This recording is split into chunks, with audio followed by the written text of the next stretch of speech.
Hi everybody, and welcome to another session that I have with Xandria Louw on discussing what emotions we experience during this lockdown and this COVID-19 pandemic that is sweeping across the world. I'm Dr. Schalk from Dr. Louw on call, and yes, welcome again to Xandria. Hello, Schalk, and thank you for another opportunity to have a discussion. Let's first, you said to me you want to talk about cycles of relationships and how relationships work and break down and recover. Yes, Schalk, a specific part of the natural relationship cycle is definitely coming to surface much more pertinently, and I think we need to focus on that for a minute. Okay, so when we talk about this cycle, what's the first point and how many sort of areas do we have? Firstly, I would just like to point out that nature works in cycles. We have day and night, and winter and summer, followed by another winter. And in the exact same way, we have that with relationships as well. And we usually start off with harmony. We're all very accustomed to that part. It's the part where there's lots of smiles and when we are all having a good time and things are flowing deeply and evenly. Yeah, and the harmony one is where we all want to stay, but it doesn't always last that long. No, it doesn't.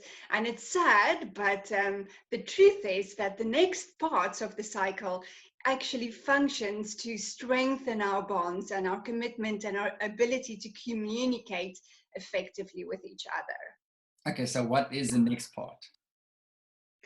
The bad news is the next part is usually a rupture, a disrupt. There's a conflict of interest. One party wants X, other party wants A, and now something needs to be organized. And there is chaos, there is disharmony, and there is a whole blow up. And that causes discomfort, and that could surface in different kinds of ways for different people. Our extroverts and our more straightforward people will really see some heated blow-ups with them. But for our introverts, that is usually the time when they retreat into themselves, and we need to be cautious of thinking everything is okay. Yeah, that's very true. I think especially in your own family unit, you can see the difference in the different personalities you have in the group. And so if you have that, how do you overcome the fact that some people would retract and not communicate? I think what we need to remind ourselves of is that in normal life, it's easy to just walk out the door and go do what you need to do during the day. And the rupture part of relationship gets left behind. But now we're forced to sit in it and work ourselves through that.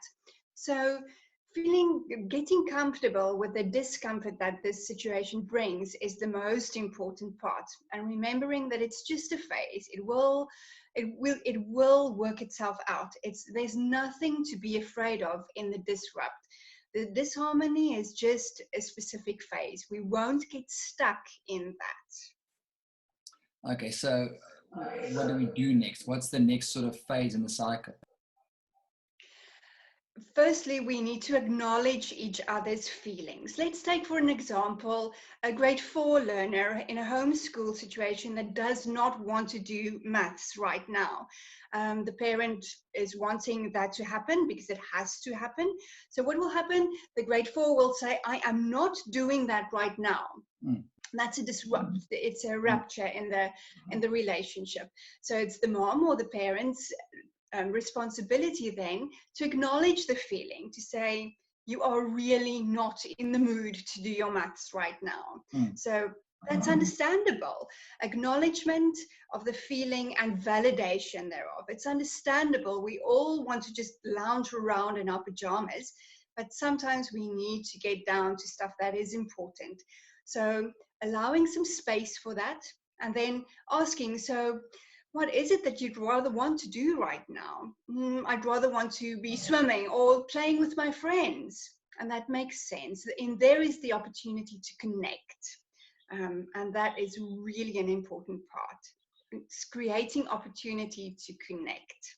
Okay, so communication, connecting, but like you say, important to say, I'm not forcing the communication on you now, but I found that sometimes with my daughter, I say to her, I pick up that, this is not 100% the way, you want things, or you're feeling something is not right, but let's give it a while. Let's give it half an hour, an hour. Think about if you want to talk about, let's say in an hour, we can do that. Is it sometimes good to put a time frame to it, or do you just leave it open for a little while? You're making an important point there, Schalk. It's important to acknowledge the process of the other person. For some, it takes time, and you need to put a time frame on it. But for others, it needs to be sorted out right away, right ahead, and you'll have to go with the flow and create that opportunity to connect. Okay, and then the sort of the restoration process, is it sometimes you feel that for one person, restoring a relationship is more of a priority than for the other party, and you sort of feel that one person is really pushing restoration and getting back to normal, and the others are not ready yet? Yeah, and again, that's another mini rupture within the rupture process. And we need to have patience with ourselves and with our partners, whether they are small children, whether they are our parents or our partners. Just having patience and grace with each other and ourselves is a key factor here. I'm just thinking of one thing, they always talk about love language and that type of thing. How important is it to realize how the other party will respond? Will they respond to physical comforting? Will they respond to an act of love? Will they respond to quality time? Will they respond? Is that something that you look at, or how do you deal with that? Certainly, that is another important point.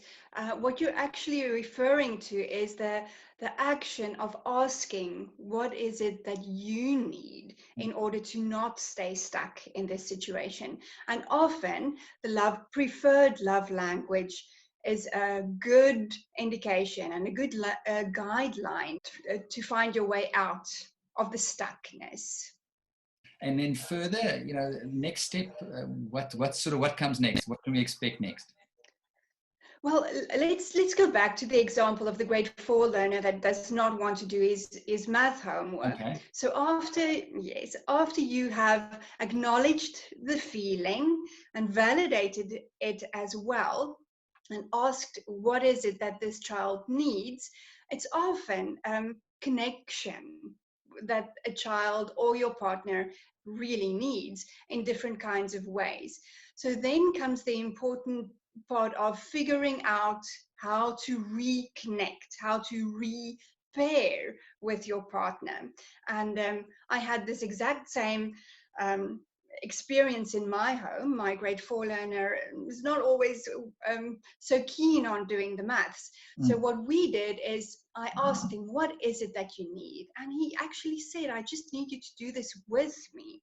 So we brainstormed a little bit, and we came up with the idea that he does not like math at all, and I don't like exercise at all. So we agreed that he'll do as many math sums as possible in 5 minutes, and I'll do as many sit-ups as I can in 5 minutes. And we'll do our best. We won't cheat at all.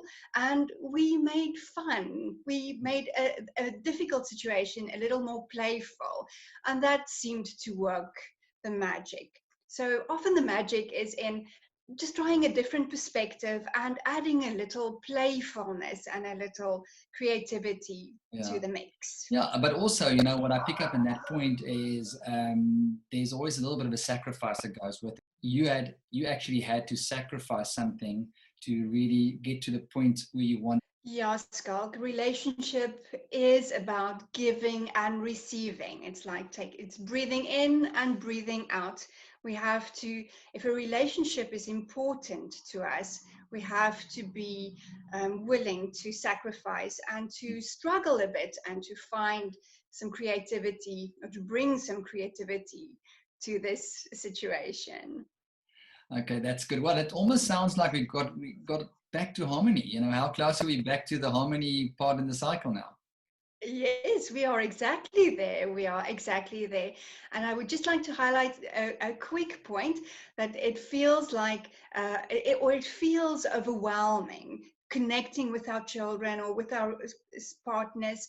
But in actual fact, it actually takes only 9 minutes a day, broken down into 3 minutes at a time. Research indicates that if we're willing to sacrifice 3 minutes, first thing in the morning when we wake up and we connect with each other for the first time during a day, if we are willing to bring our A game there and be fully present, 3 minutes is going to buy you a lot of goodwill, a lot of harmony in your relationship. And then again, 3 minutes later in the day, with lunchtime, or in our normal situations, it would be when we're back after our days, after school or work. And then again, another 3 minutes of quality connection just before we end our days. And if we think about it in that way, only 3 minutes at a time, it's more doable. It feels more practical. It feels more reachable. To summarize then, you have the cycle, you expect that the cycle is going to happen almost on a daily basis, and you want to try and focus on how you can avoid the cycle from really crashing and staying in that situation of rupture and it never heals. So if you do that sort of, like you say, 3 minutes, if you can go forward longer, like if we play table tennis, we play a bit longer than 3 minutes of table tennis, but we do it every day if we can now with this awkward lockdown situation, and really builds a relationship. So that's awesome to try and find what is the niche thing that you can do with each member of the family. Absolutely. Thank you, Schalk. Yeah, looking forward to next time. And there's so many things to talk about, and I think there's so many things that we as parents and children and people that still work go through every day in the lockdown, and that's going to be exciting. I just can't wait for the next topic that we're going to discuss. Endless possibilities always, Schalk. Thank you very much, Xandria. Have a wonderful day. Till next time. That was another discussion with Xandria Louw, counseling psychologist, on relationships and the cycle of relationships that we experience every day, and now a lot more so in the lockdown period. I think we've learned something from that. I learned something from that, and it's great to just look at that and expect cycles to not always be in perfect harmony, and know how to deal with them when they happen. Thank you for listening. Hit the subscribe button and the like button, and even ask your questions down in the comments. Stay healthy, stay home, and stay safe.